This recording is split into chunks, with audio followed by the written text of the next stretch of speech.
हमारा देश भारत अनेकता में एकता का देश है और सभी धर्म के लोग एक साथ मिलकर रहते हैं और एक दूसरे के त्योहार भी मानते हैं। सनातन धर्म की धरती होने के चलते यहाँ पर समय समय पर धार्मिक आयोजन भी होते हैं, जिसमें जेठ का दशहरा अपनी कई खूबियों के लिए जाना जाता है। जेठ के महीने में लगने वाले दशहरे मेले में सनातन धर्म प्रेमी गंगा स्नान करते हैं और अपने इष्ट को याद करते हैं।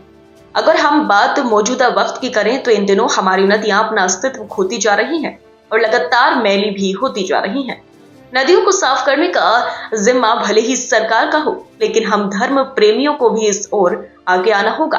अगर यह नदियां ऐसे ही दम तोड़ती रहीं तो एक दिन हमारे देश में पानी की कमी को कितना महसूस किया जाएगा, ये भी अपने आप में सोचने का विषय है।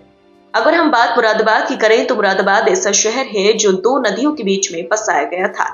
एक तरफ रामगंगा नदी बहती थी तो दूसरी तरफ कागा नदी। इन दोनों ही नदियों का पानी कभी इतना शीतल और निर्मल बताया गया कि जिसको लोग पीने में भी इस्तेमाल करते थे, लेकिन आज नगर निगम के द्वारा ही अलग अलग नाले इन नदियों में बहाए जा रहे हैं। वहीं केमिकल युक्त कचरा भी इन नदियों में डाला जा रहा है और इस गंदगी के चलते इन नदियों का जल बिल्कुल दूषित होकर रह गया है। सरकार भले ही नदियों को बचाने के लिए अभियान चला रही हो, लेकिन हमारी अज्ञानता सरकार के इस अभियान को पलीता लगाने का काम कर रही है। जनपद मुरादाबाद की अगर हम बात करें तो मुरादाबाद की ये दोनों नदियां अपना अस्तित्व खो चुकी हैं, तो वहीं नदियों पर कुछ दबंगों द्वारा भी अतिक्रमण कर लिया गया है। निर्मल जल की धारा को विलुप्त करने का प्रयास इन दबंगों द्वारा किया जा रहा है।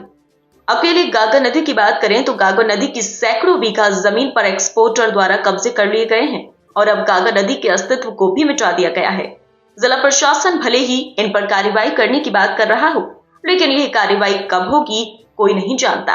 निर्मल जल उपलब्ध कराने वाली हमारी ये जीवनदायिनी नदियां धीरे धीरे अपना अस्तित्व खो रही हैं, तो वहीं सनातन धर्म प्रेमियों को भी काफी दुख का सामना करना पड़ रहा है। गागा नदी की जलधारा किसी नाले की जलधारा से कम नहीं दिखाई देती और इस गंदगी के पानी में स्नान करना तो बहुत दूर की बात है, इस तरफ देखते हुए भी डर लगता है, क्योंकि इस नदी में इतनी गंदगी है कि आप उधर से गुजर जाएं तो बीमार होने का खतरा लगने लगता है। श्रद्धालुओं का कहना है कि यहाँ पर लोग आते हैं, लेकिन इस मां गंगा की स्थिति को देखकर सिर्फ आंसू बहाकर ही चले जाते हैं। इस अभियान को कब सफलता मिलेगी कोई नहीं जानता, लेकिन अगर ऐसे ही चलता रहा तो एक दिन वह भी दूर नहीं होगा जब भी नदियां बिल्कुल विलुप्त होने की कगार पर पहुंच जाएंगी। इस टाइम गांगन के पुल पे, दिल्ली रोड गांगन के पुल पे है। अच्छा, ये हर साल यहाँ मेला लगता है गांगन का, इस बार कब लग रहा है मेला? इस टाइम लग रहा है 16 तारीख में।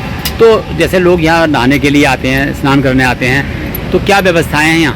यहाँ व्यवस्था बहुत खराब है, तमाम जलगुइयाँ फैली पड़ी है, कोई पानी की समस्या नहीं है। जो मतलब परदेसी आकर यहाँ पर जो है गंगा स्नान कर लिए, सब कुछ जो है बहुत गंदा हो गया। क्या होना चाहिए इसमें साथ जो है मतलब पानी छोड़ना चाहिए और जो है जो परदेसी आते हैं रुकते हैं जो स्नान कर देनी चाहिए। तो जैसे यहाँ पे श्रद्धालु आते हैं, अब तक स्नान करते थे, तो कैसे करते हैं लोग ये स्नान? बस वही बात वो है और अपने जो है चले जाते हैं बस। गंदगी कहाँ से आ रही है इसमें गंदगी कहाँ से आ रही है? इतनी गंदगी आती है साहब, ये जो है ये अगाध विगाध का पानी छोड़ रखा है तो नदी सूख जाती है। कोई पानी का कोई साधन नहीं है यहाँ पे, जो पहले चलती थी वो अब नहीं है।